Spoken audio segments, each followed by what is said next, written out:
Raghavendra Stores shooting ಮಾಡ್ತಿದ್ದಾಗ Vijay sir ಮತ್ತೆ ಅವ್ರ ಫ್ರೆಂಡ್ಸ್ ಅಲ್ಲಿ ಬಂದು ಚಿಕ್ಕಮಗಳೂರಲ್ಲಿ ಶೂಟ್ ಮಾಡ್ತಿದ್ವಿ.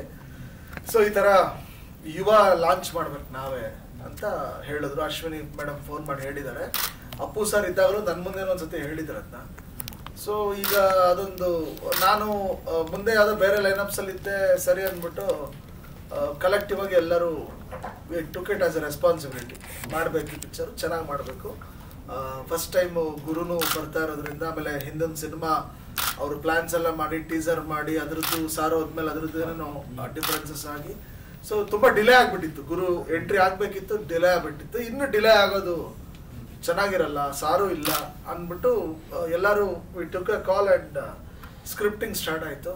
ಸೊ ಅದರಿಂದ ಒಂದು 8 months, ಒಂದು 3-4 verses of script fine tune ಆದಮೇಲೆ ಹೋದ ವರ್ಷ ಮುಹೂರ್ತ ಮಾಡಿ ಏಪ್ರಿಲ್ ಅಲ್ಲಿ ಶೂಟಿಂಗ್ ಶುರು ಮಾಡಿದ್ವಿ. ಹೋದ ಡಿಸೆಂಬರೇ ಬರಬೇಕಿತ್ತು. ಸೊ ಅದು ಸಲಾರ್ ಕಾರಣಾಂತರಗಳಿಂದ ಪುಷ್ ಆಗಿದ್ರಿಂದ ನಮ್ಮ ಸಿನಿಮಾ ಈಗ ಮಾರ್ಚ್ 29ಕ್ಕೆ ಬರ್ತಿದೆ. ನಾವು ಅಕ್ಟೋಬರ್ 15ಕ್ಕೆ ಶೂಟಿಂಗ್ ಮುಗಿಸ್ಬಿಟ್ಟಿದ್ವಿ. ಓವರ್ ಆಲ್ ಸಿನಿಮಾ ಒಂದೇ ಒಂದು ಸಾಂಗ್ ಉಳಿಸ್ಕೊಂಡಿದ್ವಿ. ಆ ಸಾಂಗ್ನ ಮೊನ್ನೆ ಫೆಬ್ರವರಿ ಫಸ್ಟ್ ವೀಕಲ್ಲಿ ಮಾಡಿ ಮುಗಿಸಿದೀವಿ. ಎಲ್ಲ ಕೆಲಸ ಮುಗಿದಿದೆ ಸರ್. ಫೈನಲ್ ಮಿಕ್ಸ್ ಸೌಂಡು ಆಯಿತು. ವಿಜುವಲ್ ಒಂದು ನಾಡಿದ್ದು ಅಪ್ಲೋಡ್ ಆಗುತ್ತೆ. ಪ್ರಾಬಬ್ಲಿ ಪ್ರಿವ್ಯೂ ಸೋಮವಾರ ಮಂಗಳವಾರ ನೋಡ್ತೀವಿ ಕ್ಯೂಬ್ದು. ಅಂಡ್ ಈ ಸಿನಿಮಾಗೆ ಪ್ರೀಮಿಯರ್ಸ್ ಇರೋದಿಲ್ಲ ಸರ್. ಡೈರೆಕ್ಟ್ 29 ಬರ್ಬೇಕಂತ. ಥರ್ಸ್ಡೇ ಇತ್ತು ಫಸ್ಟ್. ಆಮೇಲೆ ಥರ್ಸ್ಡೇ ಒಂದು ಆಡ್ ಅಂದ್ರೆ ನಾನ್ ಹಾಲಿಡೇ ಸಿನಿಮಾ ಗೋವರ್ಸ್ಗಷ್ಟು ಅದು ಗೊತ್ತಾಗಲ್ಲ ಅಂದ್ಬಿಟ್ಟು ವಿಜಯ್ ಸರ್ ಏನ್ ಪ್ಲಾನ್ ಮಾಡಿದ್ರು, ಹೆಂಗೂ ಗುಡ್ ಫ್ರೈಡೆ ರಜಾ ಇದೆ, national holiday. So will open on national holiday only. ಶುಕ್ರವಾರನೇ ಶುರು ಮಾಡಿದ್ರೆ ಚೆನ್ನಾಗಿರುತ್ತೆ ಅಂದ್ಬಿಟ್ಟು ಈಗ ಪ್ರೀಮಿಯರ್ಸ್ ಅಂತ ಅನ್ಕೊಂಡಿದ್ನು ವಿ ಕ್ಯಾನ್ಸಲ್ಡ್ ಇಟ್.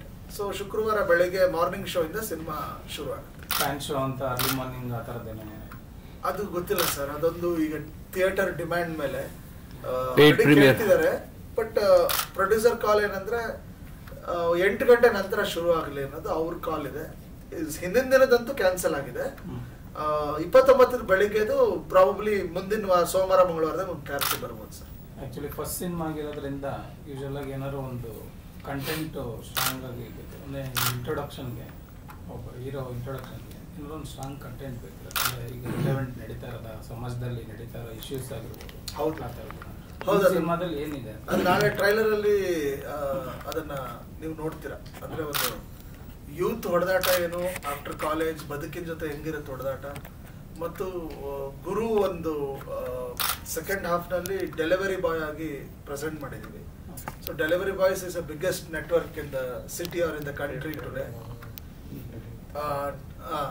ಟ್ರೈಲರ್ ಅಲ್ಲಿ ಅದನ್ನ ಅಂದ್ರೆ ಬದುಕು, ಅಂದ್ರೆ ಕಾಲೇಜಲ್ಲಿ ತನ್ನದೇ ಆದಂತ ಹೊಡೆದಾಟಗಳಲ್ಲಿ ಇದ್ದಂತ ಮನುಷ್ಯ ಬದುಕಿಗೆ ಪರಿಚಯ ಆದ್ಮೇಲೆ ಅದೆಲ್ಲ ಏನು ಅಲ್ಲ, ಬದುಕು ಇದರ ಚಾಲೆಂಜಸ್ ಇನ್ನೂ ದೊಡ್ಡದು ಅಂತ ಅವನಿಗೆ ಅರಿವಾದಾಗ, ಬದುಕಿನ ಪರಿಚಯ ಆದಾಗ ಸೊ ಆ ಮನೇನ ಹೇಗೆ ಅವನು ನಡೆಸ್ತಾನೆ ಅನ್ನೋದು ಒಂದು.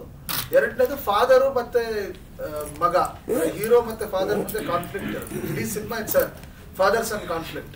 ಸೊ ಆ ಕಾನ್ಫ್ಲಿಕ್ಟ್ಸ್ ಮತ್ತೆ ಅವರ ಮಧ್ಯೆ ಇರೋ ಮಿಸ್ಅಂಡರ್ಸ್ಟ್ಯಾಂಡಿಂಗ್ಸು ಯಾವ ರೀತಿ ಅದಕ್ಕೊಂದು ತೆರೆ ಬರುತ್ತೆ, ಯಾವ ರೀತಿ ತಂದೆನ ಮಗ ರಿಯಲೈಸ್ ಆಗ್ತಾನೆ, ಮಗನ ತಂದೆ ರಿಯಲೈಸ್ ಆಗ್ತಾರೆ ಅನ್ನೋದೇ ಯುವಾದ ತಿರುಳು.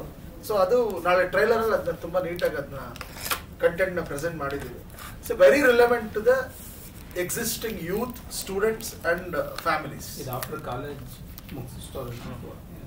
ಶುರುವಾಗೋದು ಕೊನೆ ಸೆಮಿಸ್ಟರ್ ಅಲ್ಲಿ, ಇಂಜಿನಿಯರಿಂಗ್ ಕೊನೆ ಸೆಮಿಸ್ಟರ್ ಶುರುವಾಗೋ ಕತೆ ಇಮಿಡಿಯೇಟ್ಲಿ ಬದುಕಿಗೆ ಹಂಗೆ ಶಿಫ್ಟ್ ಆಗುತ್ತೆ. Second half is full of life, first half is full of college, gang wars, ಹುಡುಗರು ಅಂದ್ರೆ ಸ್ಟೂಡೆಂಟ್ಸ್ ಅವ್ರಿಗೆ ತಂದ್ಕೊಳ್ಳುವಂತ ಸಮಸ್ಯೆಗಳು, ಅವ್ರವರೇ ಅದು ಇದೇ ಜಗತ್ತು ಅಂತ ಬದುಕ್ತಿರ್ತಾರೆ. ಸೊ ಒರಿಜಿನಲ್ ಜಗತ್ ಪರಿಚಯ ಆದಾಗ ಇಷ್ಟು ದಿನ ನಾನು ಮಾಡಿದ್ದೇನು ಎಲ್ಲ ವೇಸ್ಟ್, ಆ ಒಂದು ರಿಯಲೈಸೇಷನ್ ಪಾಯಿಂಟ್ ಇರುತ್ತಲ್ಲ, ಆ ಎಡ್ಜಿಂದ ಶುರು ಆಗುತ್ತೆ cinema. It's not purely college cinema. ಕೊನೆ ಸೆಮಿಸ್ಟರ್ ಅಲ್ಲಿ ಆ ಬದುಕಿನ ದಡದಲ್ಲಿರುವಂತ ವಿದ್ಯಾರ್ಥಿಗಳ ಒಂದು ಮೈಂಡ್ ಸೆಟ್ ಇಂದ ಶುರು ಆಗುತ್ತೆ. ಹೌದು, ಇದೇ ಗೆಟಪ್ ಥ್ರೂಔಟ್ ಇರುತ್ತೆ. ಇದೇ ಗೆಟಪ್. ಸೆಕೆಂಡ್ ಹಾಫ್ ಅಷ್ಟು ಆರ್ಗನೈಸ್ಡ್ ಆಗಿರಲ್ಲ, ಯಾಕಂದ್ರೆ ಡೆಲಿವರಿ ಬಾಯ್ ಆಗಿ ನಾವು ಪ್ರೆಸೆಂಟ್ ಮಾಡಿರೋದ್ರಿಂದ ಆರ್ಗನೈಸ್ಡ್ ಇರಲ್ಲ. ಇದು ಫೋಟೋಶೂಟ್ ಸ್ಟಿಲ್. ಫಸ್ಟ್ ಹಾಫ್ ಅಲ್ಲಿ ಮಿಡಲ್ ಕ್ಲಾಸ್ ಹುಡುಗನ ಹೆಂಗ್ ಪ್ರೆಸೆಂಟ್ ಮಾಡ್ಬೇಕು ಹಂಗ್ ಮಾಡಿದೀವಿ. ಸಾಂಗ್ ಅಲ್ಲಿ ಮಾತ್ರ ಒಂಚೂರು ಎಲಾಬ್ರೇಟ್ ಮಾಡಿ ಎಲಿವೇಟೆಡ್ ಆಗಿ ತೋರಿಸಿದೀವಿ ಬಿಟ್ರೆ ಇನ್ನೆಲ್ಲ ಅದು ನಾರ್ಮಲ್ ಒಂದು ಶರ್ಟ್ ಪ್ಯಾಂಟ್ ಒಂದು ಮಿಡಲ್ ಕ್ಲಾಸ್ ಪ್ರೆಸೆಂಟೇಷನ್ ಸಿನಿಮಾಲಿದೆ. Is a representation of hostel students in the college. ಈಗ ಟ್ರೆಂಡೇ ಆಗಿರ್ಬೋದಾ ಅಥವಾ ಹೊಸ ಟ್ರೆಂಡ್ ಏನಿದೆ ಈಗ ಸಿನಿಮಾದ ಆಯಾಮಗಳೆಲ್ಲ ಬದಲಾಗಿದ್ದಾವೆ. ಒಂದು ಸಿನಿಮಾ ಕಟ್ಕೊಟ್ಟಿರೋ ರೀತಿ, ದೃಶ್ಯ ಕಾವ್ಯವಾಗಿ ಕಟ್ಕೊಟ್ಟಿರೋ ರೀತಿ ಇದೆಯಲ್ಲ, ಆ ಥಿಯೇಟ್ರಿಕಲ್ ಎಕ್ಸ್ಪೀರಿಯನ್ಸ್ ತುಂಬಾ ಚೆನ್ನಾಗಿರುತ್ತೆ. ಇದರಲ್ಲಿ ಯೂಸ್ ಮಾಡಿರೋಂಥ ಸ್ಕೇಲ್ ಆಗಿರ್ಬೋದು, ಆರ್ಟ್ ವರ್ಕ್ ಆಗಿರ್ಬೋದು, VFX ಟಚ್ ಆಗಿರ್ಬೋದು, ಆಮೇಲೆ ಇದರಲ್ಲಿ ತೆಗೆದಿರೋಂಥ ಚೇಸ್ಗಳು, ಆಕ್ಷನ್ನು, ಸೌಂಡು ಎಲ್ಲ ಸೇರಿದ್ರೆ ಒಂದು ಥಿಯೇಟ್ರಿಕಲ್ ಎಕ್ಸ್ಪೀರಿಯನ್ಸ್ ಕೇಳ್ತಾರೆ ಜನ. ಇವತ್ತು they have option on TV and OTT. ಸಿನಿಮಾನ ಎಲ್ಲಿ ಬೇಕಾದ್ರೆ ನೋಡ್ಬೋದು. ಥಿಯೇಟ್ರಲ್ಲೇ ಬಂದು ನೋಡ್ಬೇಕಂದ್ರೆ ಅವ್ರಿಗೆ ಅಪೀಲ್ ಆಗಬೇಕು, ಇದು ಥಿಯೇಟ್ರಲ್ಲಿ ನೋಡುವಂಥ ಸಿನಿಮಾ, ಥಿಯೇಟ್ರಿಕಲ್ ಎಕ್ಸ್ಪೀರಿಯನ್ಸ್ ಇದೆ ಅಂತ ಅವ್ರಿಗೆ ಅನ್ನಿಸ್ಬೇಕು. ಸೊ ಆ ನಿಟ್ಟಿನಲ್ಲಿ ನಾವು ಥಿಯೇಟ್ರಿಕಲ್ ಎಕ್ಸ್ಪೀರಿಯನ್ಸ್ನ ಕ್ರಿಯೇಟ್ ಮಾಡಿದ್ವಿ. So technically it will be a very advanced film, ಅಂದರೆ top notch technical excellence cinema ಇರುತ್ತೆ. ಅಣ್ಣಾವ್ರ ಫ್ಯಾಮಿಲಿ ಅಂದಾಗ ಒಂದು ಸಂಗೀತಂ ಶ್ರೀನಿವಾಸರಾವ್ ಆ ಥರದ ಮಹಾ ನಿರ್ದೇಶಕರನ್ನ ಕರ್ಕೊಬಂದು ಮಾಡಿಸ್ತಾ ಇದ್ರು. ಶಿವರಾಜ್ ಕುಮಾರ್ ಒಳಗಣ್ಣ ಅವ್ರಿಗಾಗಲಿ ಈ ಥರದ್ದು. ಈಗ ನಿಮಗೆ ಆ ಥರದ್ದು ಒಂದು ಅವಕಾಶ ಬಂದ್ಬಿಟ್ಟಿದೆ. ಆವಾಗ ನಿಮ್ಗೆ ಏನು ಫೀಲ್ ಆಗ್ತಿದೆ? ಯಾವ ಥರ ಪ್ರೌಡ್ ಅಥವಾ ಏನಾಗ್ತಾ ಇತ್ತು? ಸಿನಿಮಾ ಗೆದ್ದ ಮೇಲೆ ಸರ್ ಪ್ರೌಡ್ ಅಲ್ಲ, ಮಾಡ್ಬೇಕಾದ್ರೆ ಅದ್ರದ್ದು ಯಾವುದು ನಮಗೆ ಚೆನ್ನಾಗಿ ಆಗ್ಬೇಕನ್ನೋ ಒಂದು ಭಯ ಇರುತ್ತೆ. ಬಿಟ್ರೆ ಅದು ಜನ ಒಪ್ಕೊಳ್ಳೋವರೆಗೂ ಅದು ಯಾವುದು ಕ್ಲಿಯರ್ ಇದೆ. ಅಣ್ಣವ್ರ ಫ್ಯಾಮಿಲಿ ಸಿನಿಮಾ ಹೌದು, ಅಣ್ಣವರ ಕುಟುಂಬದ 3rd generation 4th generation cinema. ಅದನ್ನ ನಾವು ಅದೇ ಹೇಳಿದ್ನಲ್ಲ ನಿಮ್ಗೆ, ರೆಸ್ಪಾನ್ಸಿಬಿಲಿಟಿ ತರನೇ ತಗೊಂಡಿದ್ದೀವಿ. ಒಂದು ಕಮಿಟ್ಮೆಂಟು, ಒಂದು ದುಡ್ಡು ಸಿಗುತ್ತೆ, ಒಂದು ಸಿನಿಮಾ ಮಾಡಬೇಕು ಅನ್ನೋದಕ್ಕಿಂತ ಹೆಚ್ಚಾಗಿ ಒಂದು ರೆಸ್ಪಾನ್ಸಿಬಿಲಿಟಿ ತರನೇ ಪ್ರೊಡಕ್ಷನ್ ತಗೊಂಡಿದ್ದೆ. ಅವರು ತೀರಾ ಬಿಸ್ನೆಸ್ ತರ ನೋಡಿಲ್ಲ, ನಾನು ಬಿಸ್ನೆಸ್ ತರ ನೋಡಿಲ್ಲ. ವರ್ಕ್ ಮಾಡಿರೋ ಯಾವ ಟೆಕ್ನಿಷಿಯನ್ಸು ಇದನ್ನ ಒಂದು ಬಿಸ್ನೆಸ್, ಒಂದು ಕಮಿಟ್ಮೆಂಟ್ ಇಷ್ಟು ತಿಂಗಳಲ್ಲಿ ಮುಗಿಸ್ ಹೋಗ್ಬೇಡ ಅಂತ ಯಾರು ತಗೊಂಡಿಲ್ಲ. So that is the respect we all given to the doctor Rajkumar family. Sir, ಕತೆ ಮೊದಲೇ ರೆಡಿ ಆಗಿತ್ತಾ ಅಥವಾ ಇವಾಗೋಸ್ಕರ? ಅಲ್ಲ, ಈಗ ಎಳೆಗಳು ತಲೆಯಲ್ಲಿ ಇರ್ತಾವಲ್ಲ, ಇದು ನೆಕ್ಸ್ಟ್ ಸಿನಿಮಾಗೆ ಅಂತಾನೆ ಮಾಡಿದ್ದ ಇಲ್ಲ ಯಾವ್ದಾದ್ರು ಒಂದು ಇನ್ಸಿಡೆಂಟ್ ಏನಾದ್ರು ಇಟ್ಕೊಂಡು ಮಾಡಿ? ಇಲ್ಲ ಮೇಡಮ್, ಇದು ಕೆಲವು ಸಿಚುಯೇಷನ್ಸ್ ತಲೆಯಲ್ಲಿತ್ತು, ಅದಕ್ಕೆ ಹಿಂದೆ ಮುಂದೆ ಜೋಡಿಸಿ ಅದಕ್ಕೊಂದು ಪ್ರೊಟಗನಿಸ್ಟ್ ರೂಪ ಕೊಟ್ಟು ಮಾಡಿದಂಥದ್ದು ಯುವ. ಅದು ಗುರುನು ತಲೆಯಲ್ಲಿ ಇಟ್ಕೊಂಡಿದ್ದೀವಿ. ಕತೆ ಇದು ಹೆಂಗಾಗಿದೆ ಅಂದ್ರೆ, ಮೊದಲ ಅರ್ಧ ಬಂದು ಹೀರೋ ಸುತ್ತ ಸಿಚುಯೇಷನ್ಸ್ ಕ್ರಿಯೇಟ್ ಮಾಡಿದ್ದೀವಿ, ಸೆಕೆಂಡ್ ಹಾಫ್ ಬಂದು ಸಿಚುಯೇಷನ್ಗೆ ಗುರುನ ಅಡಾಪ್ಟ್ ಮಾಡಿದ್ದೀವಿ. ಸೊ ಆ ಥರ ಬ್ಲೆಂಡ್ ಇದೆ ಇದರಲ್ಲಿ. It's a character driven film. ಈಗ ರಾಜ್ಕುಮಾರ್ ಅವ್ರ ಫಸ್ಟ್ ಫಿಲಮ್ ಆಗಿರೋದು, ಶಿವಣ್ಣನ ಫಸ್ಟ್ ಫಿಲಮ್, ಸರ್ ಫಸ್ಟ್ ಯಾವುದೇ ಫಸ್ಟ್ ಫಿಲಮ್ ತೊಗೊಂಡ್ರು ಅದ್ರಲ್ಲಿ ಏನಾದ್ರು ಒಂದು ಹೈಲೈಟೆಡ್ ಪಾಯಿಂಟ್ ಇರುತ್ತೆ. ಇವನ್ ಡ್ಯಾನ್ಸ್ ಆಗಿರ್ಬೋದು, ಫೈಟ್ ಆಗಿರ್ಬೋದು, ಪರ್ಫಾರ್ಮೆನ್ಸ್ ಆಗಿರ್ಬೋದು. ನೀವು ಇದರಲ್ಲಿ ಆಸ್ ಎ ಡೈರೆಕ್ಟರ್ ಆಗಿ ನಿಮ್ಮ ವ್ಯೂ ಅಲ್ಲಿ ಇದರಲ್ಲಿ ಏನು ಹೈಲೈಟ್ ಅಂತ ಹೇಳ್ಬೋದು? ಇದರಲ್ಲಿ ಗುರು ಫೈಟು ಸೂಪರ್ ಆಗಿ ಮಾಡಿದ್ದಾರೆ, ಡ್ಯಾನ್ಸ್ ಚೆನ್ನಾಗಿ ಮಾಡಿದ್ದಾರೆ, ಪರ್ಫಾರ್ಮೆನ್ಸ್ ತುಂಬ ಆಶ್ಚರ್ಯ ಅನಿಸ್ತು ನನಗೆ. ಮೊದಲನೇ ಸಿನಿಮಾದಲ್ಲಿ ಇಷ್ಟು ಮೆಚರ್ಡ್ ಆಗಿ ಕಾಣೋದು ತುಂಬ ಕಷ್ಟ. ಅಂದರೆ ಫಸ್ಟ್ ಫಿಲಮ್ ನೋಡ್ತಿದ್ರೆ ನಿಮ್ಗೊಂದು ಟೆಂಡರ್ನೆಸ್ ಇರುತ್ತೆ, ಒಂದು ಅಮೆಚರ್ನೆಸ್ ಇರುತ್ತೆ. ಆ ಥರದ್ದು ಯಾವುದು ಗುರುಲಿಲ್ಲ. He looks very mature on screen. ಅದು ಪ್ರಾಬಬಲಿ ನನ್ಗನ್ಸೋದು ಅವ್ರಿಗೆ ಸ್ಕ್ರೀನ್ ಏಜು ಆಗೋಗ್ಬಿಟ್ಟಿದೆ. ಅಂದರೆ ಸಿನಿಮಾ ಮಾಡೋಕ್ಕೆ ಮುಂಚೆನೇ ಸ್ಕ್ರೀನ್ ಏಜ್ ಆಗಿಬಿಟ್ಟಿದೆ. ಪ್ರಾಬ್ಲಿ ಪೋಸ್ಟ್ ಸರ್ ಇನ್ಸಿಡೆಂಟು ಅವರು ರಿಯಾಕ್ಟ್ ಆದಂಥ ರೀತಿ, ರೆಸ್ಪಾನ್ಸ್ ಮಾಡ್ತಿದ್ದಂಥ ರೀತಿ ಮತ್ತು ಕಾಣಿಸ್ಕೋದಂಥ ರೀತಿ ಇದೆಯಲ್ಲ, ಪ್ರಾಬ್ಲಿ ಅಲ್ಲೇ ಜನಗಳೇ ಅಕ್ಸೆಪ್ಟೆನ್ಸ್ ಬಂದ್ಬಿಟ್ಟಿತ್ತು. ಈತ ಬರಬೇಕು, ನಾವು ಈತನ ಬೆಂಬಲ ಕೊಡಬೇಕು ಅನ್ನೋದು ಜನಗಳಿಗೆ ಬಂದಿದ್ರಿಂದ ಪ್ರಾಬ್ಲಿ ಆ ಸ್ಕ್ರೀನ್ ಏಜ್ ಆಗೋಗಿತ್ತು. ಸೊ ನನಗದು ಈಸಿ ಆಯಿತು ಮೆಚೂರ್ಡ್ ಆಗಿ ಸಿನಿಮಾನ ಹ್ಯಾಂಡಲ್ ಮಾಡೋಕ್ಕೆ. ಈ ಮೆಚುರಿಟಿ ಸ್ಕ್ರಿಪ್ಟಲ್ಲಿದ್ದು ಅದು ನಟನ ಮುಖದಲ್ಲಿಲ್ಲ ಅಂದರೆ ಅದು ಗೊತ್ತಾಗಲ್ಲ. ಸೊ ಅದು ಸ್ಕ್ರಿಪ್ಟಲ್ಲೂ ಇತ್ತು, ಗುರು ಮುಖದಲ್ಲೂ ಇತ್ತು. ಅದರಿಂದ ಅಭಿನಯನು ನಿಮ್ಗೆ ನೋಡಿದಾಗ ಎಲ್ಲೂ ಒಂದು ಮೊದಲನೇ ಸಿನಿಮಾದ ಟೆಂಡರ್ನೆಸ್ ಕಾಣಲ್ಲ. ಒಂದು ಪ್ರಬುದ್ಧತೆಯಲ್ಲಿ ಗುರು ಆ್ಯಕ್ಟ್ ಮಾಡಿದ್ದಾರೆ, ಅದು ನಿಮ್ಗೆ 100% ಫೀಲ್ ಆಗುತ್ತೆ. ಸರ್, ಈಗ ರಾಜ್ ಫ್ಯಾಮಿಲಿ ಸಿನಿಮಾ ಅಂದಾಗ ಒಂದಿಷ್ಟು ಜವಾಬ್ದಾರಿಗಳಿರ್ತದೆ. ಸೊ ನೀವು ಫಸ್ಟ್ ಟೈಮು ಗುರು ಅವ್ರನ್ನ ಇಂಟ್ರೊಡ್ಯೂಸ್ ಮಾಡಬೇಕಾದ್ರೆ ಈ ಕತೆ ಹೇಳಿದ್ರಿ, ಒಂದು ಲೈನ್ ಕತೆ ಹೇಳಿದ್ರಿ. ಸೊ ಆ ಕತೆ ಹೇಳಿದಾಗ ಈಸಿಯಾಗಿ ಅಕ್ಸೆಪ್ಟ್ ಮಾಡಿದ್ರು ಅಥವಾ ಬೇರೆ ಬೇರೆ ಕತೆಗಳನ್ನ ಹೇಳಿದ್ರ ಅಥವಾ ಎಷ್ಟು ಕತೆಗಳು ಅವ್ರಿಗೆ ಹೇಳಿದ್ರಿ? ಇಲ್ಲ, ನೀವು ಇದಕ್ಕಾಗಿ ಏನೆಲ್ಲ ಪ್ರಿಪರೇಷನ್ಸ್ ಮಾಡ್ಕೊಟ್ರೆ? ಇಲ್ಲ, ಈಗ ಗುರುಗೊಂದು ಸಿನಿಮಾ ಮಾಡಬೇಕು ಅಂತ ಅಪ್ರೋಚ್ ಬಂದು ಅವ್ರು ಮಾಡಿದಾಗ ಈ ಥರದೊಂದು ಕತೆ ಚೆನ್ನಾಗಿರುತ್ತೆ ಅಂತ ಒಂದೇ ಕತೆ ಅಂದ್ಕೊಂಡಿದ್ದು, ಒಂದೇ ಕತೆನೇ ಮಾಡಿದ್ದು. ಇಲ್ಲಿ ಟ್ರಯಲ್ ಆ್ಯಂಡ್ ಎರರ್ ಏನೂ ಮಾಡಲಿಲ್ಲ. ಯಾಕಂದರೆ ಫಸ್ಟ್ ಸಿನಿಮಾ ಎಕ್ಸ್ಪೆರಿಮೆಂಟ್ ಮಾಡೋಕ್ಕಾಗಲ್ಲ. ಫಸ್ಟ್ ಸಿನಿಮಾ ಜನರಿಗೆ ಪ್ರೆಸೆಂಟ್ ಮಾಡಬೇಕು. ಸೊ ಆ ಪ್ರೆಸೆಂಟ್ ಮಾಡೋಕ್ಕೆ ಏನೇನು, ಈಗ ನನ್ನ ಸಿನಿಮಾಗಳು ಅಂದರೆ ಒಂದಷ್ಟು ಅದಕ್ಕೆ ಆದಂಥ ಒಂದು ಕೆಲವು ಬೌಂಡ್ರಿ ಲೈನ್ಸ್ ಇಟ್ಕೊಂಡಿರ್ತೀನಿ. ಫ್ಯಾಮಿಲಿ ಎಂಟರ್ಟೈನ್ಮೆಂಟ್ಗೆ ತೊಂದರೆ ಆಗಬಾರ್ದು, ರಾಂಗ್ ಮೆಸೇಜ್ ಸಮಾಜಕ್ಕೆ ಹೋಗಬಾರ್ದು ಅಂತ. I always believe that cinema ಮಾಧ್ಯಮದ ಥ್ರೂ ಒಳ್ಳೇದು ಬೇಗ ಹಬ್ಬುತ್ತೋ ಇಲ್ವೋ, ಕೆಟ್ಟದಂತೂ ಹಬ್ಬುತ್ತೆ. ಅದನ್ನು ಐ ಬಿಲೀವ್ ದಟ್. ಸೊ ಅದು ಆ ಕಾನ್ಷಿಯಸ್ನೆಸ್ ಅಲ್ಲಿ ಮತ್ತೆ ಈ ಫ್ಯಾಮಿಲಿಗಿರೋ ಲೆಗಸಿಗೆ ನಾವು ಔಟ್ ಆಫ್ ದಿ ಬಾಕ್ಸ್ ಹೋಗಿ ಏನು ಅಂದ್ರೆ ತೀರಾ ವೈಲೆನ್ಸು, ತೀರಾ ಏನು ಆಗಲ್ಲ. ಅಲ್ಲ, ಸಿನಿಮಾ ಅನ್ನೋದು ಬಿಸ್ನೆಸ್, ಸೊ ಕಮರ್ಷಿಯಲ್ ಎಲಿಮೆಂಟ್ಸ್ ಇರಲೇಬೇಕು. ಕಮರ್ಷಿಯಲ್ ಎಲಿಮೆಂಟ್ಸ್ ಸಕಲವೂ ಇದೆ, ಅದೆಲ್ಲವೂ ಒಂದು ಹಿಡಿತದಲ್ಲಿದೆ. ಆಡಿಯನ್ಸ್ ಮುಜುಗರ ಪಡೆದೇ ಇರೋ ತರ ಇದೆ, ಎಲ್ಲರೂ ಬಂದು ನೋಡೋ ತರ ಇದೆ, ಎಲ್ಲಾ ವಯೋಮಾನದವರು ಖುಷಿ ಪಡೋ ತರ ಇದೆ. ಅದು it's out and out commercial entertainer cinema. ಅಲ್ಲ, ಯುವ ಅಂತ ಹೆಸರಿದೆ, ಯೂತ್ಗೆ ಬೇಕಾಗಿದ್ದೀರಾ ಅಥವಾ ನೀವು ಮೆಚೂರಿಟಿ ಅಂತ ಹೇಳ್ತಾ ಇದ್ದೀರಾ? ಮೆಚೂರಿಟಿ ಅಂತ ಹೇಳಿದಾಗ ಬೇರೆ ಪ್ರಬುದ್ಧ ಮನಸ್ಸುಗಳಿಗೆ ಇರುವಂತ ಸಿನಿಮಾ. ಯೂತ್ ಅಂದ ಯೂತ್ಗೆ ಯಂಗ್ಸ್ಟರ್ಸ್ಗೆ ಏನದು ಮೆಚುರಿಟಿ ಅನ್ನೋದ?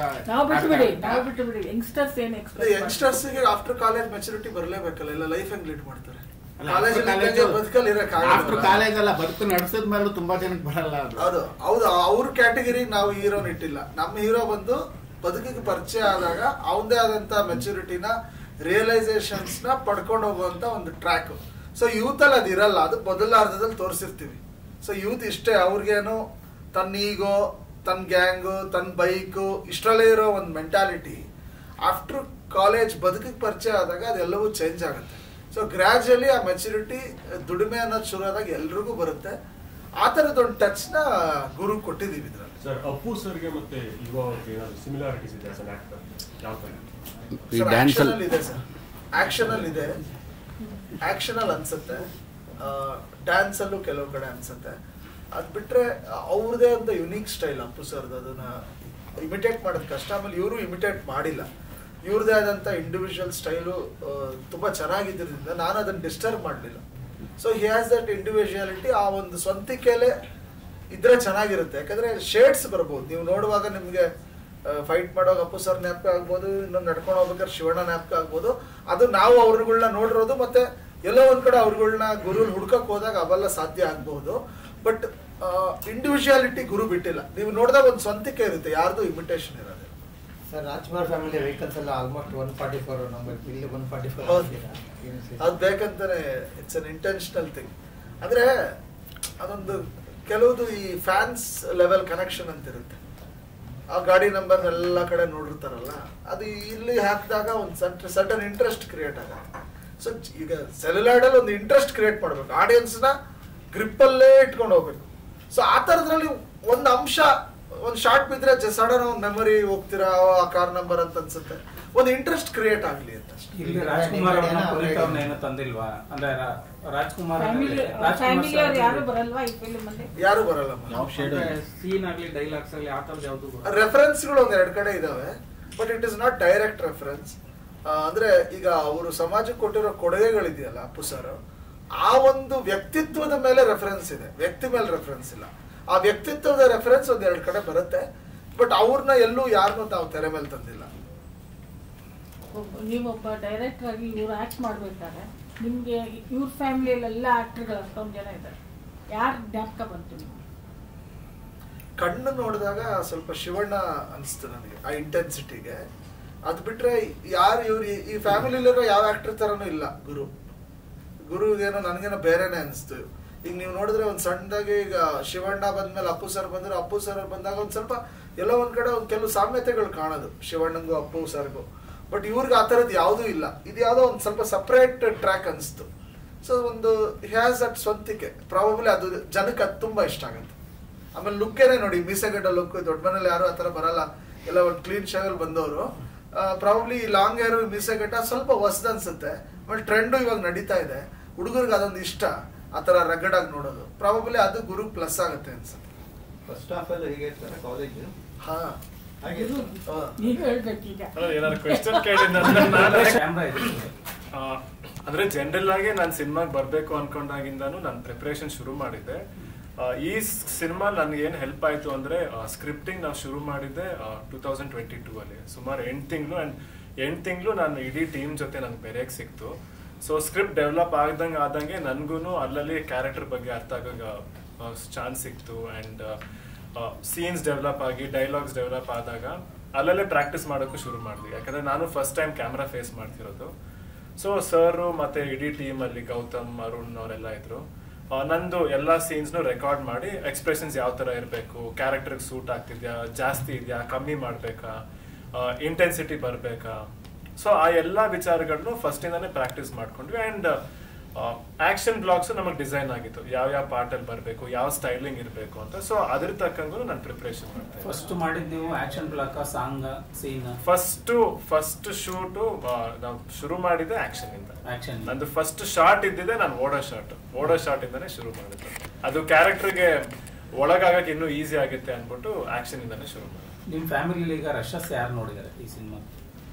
ನಮ್ ದೊಡ್ಡಪ್ಪ ನೋಡಿದ್ದಾರೆ, ಸಾಂಗ್ ಬಿಟ್ಸ್ ನೋಡಿದ್ದಾರೆ, ಒಂಚೂರು ಶೋರಿಲ್ ಒಂಚೂರು ಬಿಟ್ಸ್ ನೋಡಿದ್ದಾರೆ, ನಮ್ ತಂದೆ ನೋಡಿದ್ದಾರೆ, ಅಶ್ವಿನಿ ಆಂಟಿ ನೋಡಿದ್ದಾರೆ, ನಮ್ ತಾಯಿ ನೋಡಿದ್ದಾರೆ. ಎಲ್ರು ಬಿಟ್ಸ್ ಅಂಡ್ ಪೀಸಸ್, ಅಂದ್ರೆ ಯಾರು ಫುಲ್ ಸಿನಿಮಾ ನೋಡಿಲ್ಲ. ಅವಾಗ ಸೆಟ್ ವಿಸಿಟ್ ಮಾಡ್ತಿದ್ರು. ಸೆಟ್ ವಿಸಿಟ್ ಮಾಡಿದಾಗೆಲ್ಲ ಏನೇನ್ ಪೋರ್ಷನ್ ಅಲ್ಲಲ್ಲಿ ಶೂಟ್ ಆಗಿದೆ ಅದನ್ನೆಲ್ಲ ನೋಡ್ತಾ ಇದ್ರು, ಖುಷಿ ಪಟ್ಟಿದ್ರು. ಎಲ್ರು ಕಾಯ್ತವ್ರ ಅಷ್ಟೇ ರಿಲೀಸ್ಗೆ. ನೀವು ನೋಡಿದ್ರ ಸಿನಿಮಾ ನೋಡಿದ್ರ? ನಾನು ಅದೇ ಎಡಿಟ್ ಆಗ್ಬೇಕಂದ್ರೆ, ಯಾಕಂದ್ರೆ ಟೀಮ್ ದಿನ ಯಾವಾಗ ಫ್ರೀ ಇದ್ದಾಗೆಲ್ಲ ಆಫೀಸ್ಗೆ ಹೋಗ್ತಾ ಇದೆ, ಅಲ್ಲೇ ಆಫೀಸಲ್ಲಿ ಎಡಿಟಿಂಗ್ ಆಗೋದು. ಅಂಡ್ ಫೈಟ್ಸ್ ನಡೆದಾಗೆಲ್ಲ ಇಡೀ ಸಿನಿಮಾ ಒಂದ್ ಸ್ಟ್ರೆಚ್ ಅಲ್ಲಿ ಅಂತೂ ನಾನು ನೋಡಿಲ್ಲ, ಬಿಟ್ಸ್ ಅಂಡ್ ಪೀಸಸ್ ನೋಡಿದ್ದೀನಿ ಅಷ್ಟೇ. ಎಷ್ಟು ಕಾನ್ಫಿಡೆಂಟ್ ಆಗಿರೋ? ಕಾನ್ಫಿಡೆಂಟ್ ಇದೀನಿ, ಬಟ್ ಭಯನೂ ಆಗ್ತಿದೆ. ನನಗೆ ಗೊತ್ತಿಲ್ಲ, ಅಂದ್ರೆ ನಮ್ ಕಡೆಯಿಂದ ನಾವೆಲ್ಲ ಸರಿಯಾಗಿ ಮಾಡಿದೀವಿ ಅಂತಾನೆ ಅಭಿಪ್ರಾಯ. ಬಟ್ ಜನ ಹೆಂಗ್ ತಗೊಂತಾರೆ, ನನ್ನೇನ್ ಇಷ್ಟ ಪಡ್ತಾರ ಇಲ್ವಾ ಅನ್ನೋದು ಕ್ಯೂರಿಯಾಸಿಟಿ ಇದೆ. ನಿಮ್ಗೆ ಎಷ್ಟು ಚಾಲೆಂಜಿಂಗ್ ಆಗಿತ್ತು? ಆಮೇಲೆ ಸಾಂಗ್ಸ್ ಫೈಟ್ ಅಂತ ಬಂದಾಗ ಅಪ್ಪು ಅವರು ತಲೆಯಲ್ಲಿ ಮಾಡ್ತಾರೆ, ಸೊ ನಿಮ್ಮನ್ನ ನಾನು ನಿರೀಕ್ಷೆ ಇಟ್ಕೊಂಡೇ ಬರ್ತಾರೆ ಆಡಿಯನ್ಸ್ ಬಂದಾಗ. ಸೊ ಅದಕ್ಕೆ ನಾನು ಪ್ರಿಪ್ರೇಷನ್ ಆಗಿಲ್ಲ. ಅಂದ್ರೆ ನಾನು ಇಂಡಸ್ಟ್ರಿಗೆ ಬರ್ಬೇಕಂತ ಡಿಸೈಡ್ ಮಾಡಿದಾಗಲೇ ನನಗೆ ಫಸ್ಟ್ ನಾನು ಆಡಿಯನ್ಸ್ ನ ಎಂಟರ್ಟೈನ್ ಮಾಡ್ಬೇಕು ಅಂತ ತುಂಬಾ ಇಷ್ಟ. ಚಿಕ್ಕ ವಯಸ್ಸಿಂದಾನು ನನ್ಗೆ ಅದು ಮನ್ಸಲ್ಲಿತ್ತು. ಅಂಡ್ ಡಾನ್ಸ್ ಫೈಟ್ಸ್ ಅಂದ್ರೆ ಎಲ್ಲರೂ ಸಿಕ್ಕಾಪಟ್ಟೆ ಎಂಟರ್ಟೈನ್ ಆಗ್ತಾರೆ ಅಂತ ಸ್ಪೆಸಿಫಿಕ್ ಆಗಿ ಅದನ್ನ ತುಂಬಾ ಟ್ರೈನ್ ಮಾಡಿದೆ. ಬಾಂಬೆಲಿ ಹೋಗಿ ಅಲ್ಲಿ 1 ವರ್ಷ ಟ್ರೈನ್ ಮಾಡಿದೆ, ಡಾನ್ಸು, ಫೈಟ್ಸು, ಆಕ್ಟಿಂಗು. ಪ್ಲಸ್ ಇಲ್ಲಿ ಬಂದ್ಮೇಲೆ ಇಲ್ಲಿರೋ ಕೆಲವು ಅಸೋಸಿಯೇಟ್ ಡೈರೆಕ್ಟರ್ಸು, ಟೀಮ್ಗಳ ಜೊತೆ ಅಂಡ್ ಇಲ್ಲಿರೋ ಫೈಟ್ ಮಾಸ್ಟರ್ಸ್ ಜೊತೆನೂ ಟ್ರೈನ್ ಮಾಡಿದೆ. ಯಾಕಂದ್ರೆ ನನಗೆ ಡಾನ್ಸು, ಫೈಟ್ಸ್ ಅನ್ನೋದು ಫಸ್ಟಿಂದಾನು ತುಂಬಾ ಇಷ್ಟ. ಸೊ ಆದಷ್ಟು ಟ್ರೈನ್ ಮಾಡಿದೆ. ಈ ಫಿಲಿಮ್ ಅಲ್ಲಿ ಸ್ಪೆಸಿಫಿಕ್ ಆಗಿ ಪ್ರತಿ ಶೂಟ್ ಮುಂಚೆನು ಸರ್ ಏನ್ ಹೇಳ್ತಿದ್ರು ಅಂದ್ರೆ ಎಕ್ಸಾಕ್ಟ್ ಆಗಿ ಆ ಬಿಟ್ ಮುಂಚೆ ಒಂದು 10 days ಬರೀ ಫೈಟ್ ರಿಹರ್ಸಲ್ ಅಥವಾ ಡಾನ್ಸ್ ರಿಹರ್ಸಲ್ ಎಲ್ಲ ಮುಗಿಸ್ಕೊಂಡೆ ನಾವು ಶೂಟಿಂಗ್ ಹೋಗ್ತಾ ಇದ್ವಿ. ಫಾದರ್ಸ್ ಅಂಡ್ ಸೆಂಟಿಮೆಂಟ್ ಅಂತ ಹೇಳಿದ್ರೆ ನಿಮ್ಮ ಲೈಫಿಗೆ ಎಷ್ಟು ಹತ್ರ ಇದೆ ಈ ಸಿನಿಮಾ? ಸಿಕ್ಕಾಪಟ್ಟೆ ಹತ್ರ. ಇನ್ಫ್ಯಾಕ್ಟ್ ಈ ಸ್ಕ್ರಿಪ್ಟ್ ನನಗೆ ತುಂಬಾ ಕನೆಕ್ಟ್ ಆಗಿದೆ ಆ ಫಾದರ್ಸ್ ಅನ್ನೋ ವಿಷಯದಲ್ಲಿ. ಅಂಡ್ ನನಗನ್ಸೋದು ನೋಡಿದವ್ರು ಪ್ರತಿಯೊಬ್ಬರಿಗೂ ಆ ವಿಷಯ ತುಂಬಾ ಕನೆಕ್ಟ್ ಆಗ್ತದೆ. ಯಾಕಂದ್ರೆ ಎಲ್ಲಾರ ಲೈಫಲ್ಲಿ ಆ ಒಂದು ತಂದೆ ಮಗನ್ ಅಥವಾ ತಂದೆ ಮಗಳ ಮಧ್ಯೆ ಅದೊಂದು ಗೊಂದಲ ಇದ್ದೇ ಇರುತ್ತೆ. ಅದಂತೂ ಸುಮಾರು ಜನ ಈ ಫಿಲ್ಮ್ ಅಲ್ಲಿ ಕನೆಕ್ಟ್ ಆಗ್ತಾರೆ. I just wanted to know, was it a very conscious choice to start with a commercial film? Because if you look at your brother's trajectory, or even for that matter, towards the end, Puneet wanted to sort of change with Vitwa, right? Yes, correct. So it's a very different approach that you've started. So I just wanted to understand where you're coming from. Because if you also look at the kind of films that are coming out now,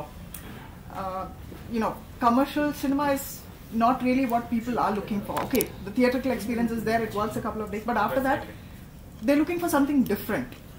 So in that sense, I just want to understand your choice and the road ahead. Okay, for me, to be honest, I always wanted to.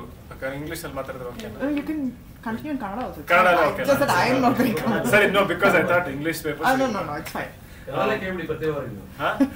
ಸರಿ, ನನ್ಗೇನಂದ್ರೆ ನನಗೆ first ಇಂದಾನು even ಸಿನಿಮಾಗೆ ಬರ್ಬೇಕು ಅಂದಾಗಲೇ ನಾನು first ಇಂದಾನು Santosh sir ಜೊತೆ ಕೆಲಸ ಮಾಡ್ಬೇಕು ಅಂತ ನಂಗೆ ಸಖತ್ ಆಸೆ ಇತ್ತು. ಇನ್ಫ್ಯಾಕ್ಟ್ ಅವಾಗಲೇ ಸುಮಾರು ಒಂದು 4-5 ವರ್ಷದ ಮುಂಚೆನೆ ಸರ್ ಹತ್ರನೂ ನಾನು ಮಾತಾಡಿದ್ದೆ, ಸರ್ ಏನಾದ್ರು ಲೈನ್ ಇದೆ ಅವಾಗಾರು ಸಿನಿಮಾ ಮಾಡೋಣ ಅಂತ. ಈ ಸೈಡ್ ಹೌದು, ಏನಾದ್ರು ಲೈನ್ ಬಂದ್ರೆ ಹೇಳ್ತೀನಿ ನೋಡೋಣ, ಮುಂದೆ ಯಾರು ಮಾಡೋಣ. ನಾನು ಅವಾಗ ನಮ್ಮ ಚಿಕ್ಕಪ್ಪನ ಸಿನಿಮಾ ಯುವರತ್ನ ಸಿನಿಮಾ ನಡೀತಿತ್ತು, ಆ ಟೈಮಲ್ಲಿ ಹೇಳಿದ್ದೆ. ಅಂಡ್ ಎಲ್ಲ ಕೂಡ್ ಬಂತು, ಇವಾಗ ಜೊತೆಗಾಗಿ ಸಿನಿಮಾ ಮಾಡ್ತಾ ಇದೀವಿ. ಅಂಡ್ ಪರ್ಸನಲ್ ನನ್ಗೆ ಇನ್ಫ್ಯಾಕ್ಟ್ ನಾನ್ ಸಿನಿಮಾ ನೋಡಕ್ ಹೋಗೋದೆ ಫಾರ್ ಎಂಟರ್ಟೈನ್ಮೆಂಟ್. ಅಂದ್ರೆ ಆ 2.5 ಗಂಟೆ 3 ಗಂಟೆ ಆಗ್ಲಿ ಕಂಪ್ಲೀಟ್ ಆಗಿ ಎಲ್ಲದನ್ನು ಮರ್ತು ಬಿಡ್ಬೇಕು ಅಂತ. Correct, but that definition of entertainment is changing, no, constantly. That's what I wanted to ask. So ಈ ಸಿನಿಮಾ ಎಸ್ಪೆಷಲಿ ನನ್ಗೇನ್ ಅನ್ಸುತ್ತೆ, ಎಲ್ಲ ಆಸ್ಪೆಕ್ಟ್ಸ್ ಇರುತ್ತೆ. ಕಂಟೆಂಟ್ ಓರಿಯೆಂಟೆಡ್ ಇದೆ, ಎಂಟರ್ಟೈನ್ಮೆಂಟ್ ಎಲಿಮೆಂಟ್ಸ್ ಇದೆ, ಮೆಸೇಜ್ ಇದೆ, ಫ್ಯಾಮಿಲಿ ಬಾಂಡಿಂಗ್, ಇಮೋಷನ್ಸ್ ತುಂಬಾ ಇದೆ. ನನ್ನ ಪ್ರಕಾರ ಪ್ರತಿಯೊಬ್ಬರಿಗೂ ಈ ಸಿನಿಮಾಲಿ ಯಾವ್ದೋ ಒಂದು ಟೇಕ್ ಅವೇ ಇದೆ. ನೀವೇ ಡಬ್ ಮಾಡಿದ್ದೀರಾ? ಖಂಡಿತ ನಾನೇ ಡಬ್ ಮಾಡಿದ್ದೀನಿ. ಈಗ ನಿಮ್ಗೆ ಡ್ಯಾನ್ಸ್ ಮತ್ತು ಫೈಟ್ ಅಲ್ಲಿ ರೋಲ್ ಮಾಡೆಲ್ ಅಂತ ಬಂದಾಗ ಯಾರ ಹೆಸರು ಇರ್ತೀರಿ ಸರ್? ಡೆಫಿನೆಟ್ಲಿ ನಿಮ್ಗೆ ಎಲ್ರೂ ಬಾಯಲ್ಲಿ ಹೆಸರು ಬರೋದೇ ನಮ್ ಚಿಕ್ಕಪ್ಪನ ಹೆಸರು. ಅಂಡ್ ನಮ್ ದೊಡ್ಡಪ್ಪ ನಾನು ತುಂಬಾ ಅಬ್ಸರ್ವ್ ಮಾಡ್ತೀನಿ, ಯಾಕಂದ್ರೆ ಅವ್ರ ಕೆಲವು ಸ್ಟೈಲಿಂಗ್ಸ್ ತುಂಬಾ ಡಿಫ್ರೆಂಟ್ ಆಗಿರುತ್ತೆ. ಇಬ್ರದ್ದು ಅವ್ರ ಓನ್ ಪರ್ಸನಾಲಿಟೀಸ್ ಇದೆ. ಬಟ್ ನನ್ಗೂನು ಮುಂಚೆಯಿಂದ ಏನಂದ್ರೆ ಯಾವತ್ತಿದ್ರು ಅವ್ರನ್ನ ಕಾಪಿ ಮಾಡ್ಬೇಕು ಅಂತ ನನ್ನ ಮನ್ಸಲ್ಲಿ ಇಲ್ವೇ ಇಲ್ಲ ಸರ್. ನನ್ಗೆ ಇನ್ಫ್ಯಾಕ್ಟ್ ಸರ್ ಆಗ್ಲಿ, ನಮ್ ಟೀಮ್ ಆಗ್ಲಿ, ನಮ್ Arjun master, fight master, choreographer Mohan master specific ಆಗಿ ನನ್ಗೆ ಯಾವ್ದು ಸೂಟ್ ಆಗುತ್ತೆ, ನನ್ಗೆ ಯಾವ್ದು ಚೆನ್ನಾಗಿ ಕಾಣಿಸುತ್ತೆ ಅಂತ ನಾವು ರಿಹರ್ಸಲ್ಸ್ ಮಾಡಿದಾಗ ಅದನ್ನ ಐಡೆಂಟಿಫೈ ಮಾಡ್ಕೊಂಡು ಅದನ್ನ ನಾವು ಫಿಲ್ಮ್ ಅಲ್ಲಿ ಹಾಕಿದ್ವಿ. ಸರ್ ಅಣ್ಣನ ಸಜೆಷನ್ಸ್? ನಮ್ಮ ಅಣ್ಣ ನಾನು ಫಸ್ಟ್ ಇಂದಾನು ನಾನು ಎಲ್ಲಾ ವಿಷಯದಲ್ಲಿ ಡಿಸ್ಕಸ್ ಮಾಡ್ತೀನಿ ನಮ್ಮ ಅಣ್ಣನ ಜೊತೆ. ಇನ್ಫ್ಯಾಕ್ಟ್ ನಾನು ಫಿಲ್ಮ್ಗೋಸ್ಕರ ನಾನು ಟ್ರೈನಿಂಗ್ ಶುರು ಮಾಡಿದಾಗ್ಲೂ ಅವ್ನು ಮಾಡಿದ ಮಿಸ್ಟೇಕ್ಸ್ನ ಅವ್ನ ಆಕ್ಟಿಂಗ್ನ ಹೆಂಗ್ ಇಂಪ್ರೂವ್ ಮಾಡ್ಕೊಂಡ ಆ ಎಲ್ಲ ಟಿಪ್ಸ್ನು ನನಗೆ ಹೇಳ್ತಿದ್ದೆ. ಇವಾಗ್ಲೂ ಯಾವ್ದಾದ್ರು ಸೀನ್ ಇದೆ ನಾನು ಯಾವಾಗ್ಲೂ ಅವನ್ನ ಸಜೆಷನ್ಸ್ ಕೇಳ್ತಾ ಇರ್ತೀನಿ. ಅವ್ನು ರೆಗ್ಯುಲರ್ ಆಗಿ ಹೇಳ್ತಾನೆ ನನಗೆ. ಇಲ್ಲಿ ನಿಮ್ಮ ಮಿಸ್ಟೇಕ್ಸ್ ಏನಾದರೂ ಅನುಭವಕ್ಕೆ ಬಂದಿದೆಯಾ? ಸಿನಿಮಾ ಆಗಿದೆ, ಸಿನಿಮಾ ಮುಗಿದೋಯ್ತು, ಈ ಸೀನಲ್ಲಿ ನಾನು ಹಿಂಗೆ ಮಾಡಬಹುದಿತ್ತು, ಅದು ಚಾನ್ಸ್ ಮಿಸ್ ಆಯಿತು ಅಂತ. ಸರ್ ನಾನು ನಿಜವಾಗ್ಲೂ ಅದಕ್ಕೆ ನಾನು ಸಿನಿಮಾನೇ ನೋಡಕ್ ಹೋಗ್ತಿಲ್ಲ. ನೋಡಿದಾಗ ನನಗೆ ಬರೀ ತಪ್ಪೇ ಕಾಣಿಸುತ್ತೆ. ಅಂದ್ರೆ ಎಲ್ಲ ಒಂದ್ ಕಡೆ ಏನೋ ಒಂಚೂರು ಬೆಟರ್ ಮಾಡ್ಬೋದು ಅಂತ ಅನ್ಸ್ತೇನೆ ಇರುತ್ತೆ. ಬಟ್ ಕಂಪ್ಲೀಟ್ ಸ್ಯಾಟಿಸ್ಫ್ಯಾಕ್ಷನ್ ಇಂದ ಅಂತ ನಾನು ಸಿನಿಮಾ ಮಾಡಿದ್ದೀನಿ. ಪ್ರತಿಯೊಂದು ಸೀನ್ಗೂ ನಾನು ಫುಲ್ ಎಫರ್ಟ್ ಹಾಕಿಲ್ಲ. ಆಕ್ಟಿಂಗ್ ಅಂತ ಬಂದ್ರೆ ಇಡೀ ಚಿತ್ರರಂಗಕ್ಕೆ ರಾಜ್ಕುಮಾರ್ ಅದು ದೊಡ್ಡ ಲೆಜೆಂಡ್ರಿ, ಅವ್ರು ನೆನ್ಸ್ಕೊತೀವಿ. ಯಾಕಂದ್ರೆ ಅಪ್ಪ ಚಿಕ್ಕಪ್ಪ ದೊಡ್ಡಪ್ಪ ಎಲ್ಲ ಆಮೇಲೆ ಅವರು ಮೂಲ, ಇಡೀ ಚಿತ್ರರಂಗಕ್ಕೆ ಮೂಲ.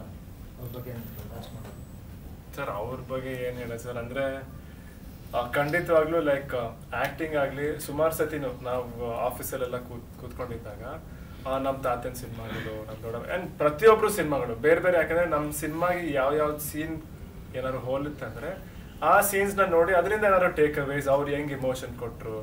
ಅಂಡ್ ಮುಂಚೆ ನಡೀತಿದ್ದು ಆಕ್ಟಿಂಗು, ಪರ್ಫಾರ್ಮೆನ್ಸು, ಸಿನಿಮಾ ಸ್ಟೈಲ್ ಇವಾಗಿನ್ಗೆ ತುಂಬಾ ವ್ಯತ್ಯಾಸ ಇದೆ. ಸೊ ಅದನ್ನ ಡೆಫಿನೆಟ್ಲಿ ನಾವು ಆ ಸ್ಟೈಲಲ್ಲಿ ನಾವು ಮಾಡಕ್ ಆಗೋದೇ ಇಲ್ಲ. ಇವಾಗಿನ ಟ್ರೆಂಡ್ಗೆ ಯಾವ ತರ ಇರಬೇಕು ಅದನ್ನ ನೋಡ್ಕೊಂಡು ಆ ಇಂಪ್ರೆಷನ್ ಬರ್ದೇ ಇರೋಂಗೂ ನಾನು ಕಾನ್ಶಿಯಸ್ ಆಗಿ ಎಫರ್ಟ್ ಮಾಡಿ. ಸರ್ ಇನ್ನು ಎಷ್ಟು ಸಾಂಗ್ ಬಾಕಿ ಇದೆ ರಿಲೀಸ್ ಮಾಡೋದು? ಇನ್ನೂ 2 ಇದೆ. ಒಂದು ಮುಂದಿನ ಸೋಮವಾರ ಬರುತ್ತೆ, ಒಂದು ರಿಲೀಸ್ ಆದ್ಮೇಲೆ ಬರುತ್ತೆ. ಅದರಲ್ಲಿ ರಿಲೀಸ್ ಆದ್ಮೇಲೆ ಬರೋ ಸಾಂಗ್ ಅಲ್ಲಿ ಸ್ವಲ್ಪ ಕತೆ ರಿವೀಲ್ ಆಗುತ್ತೆ.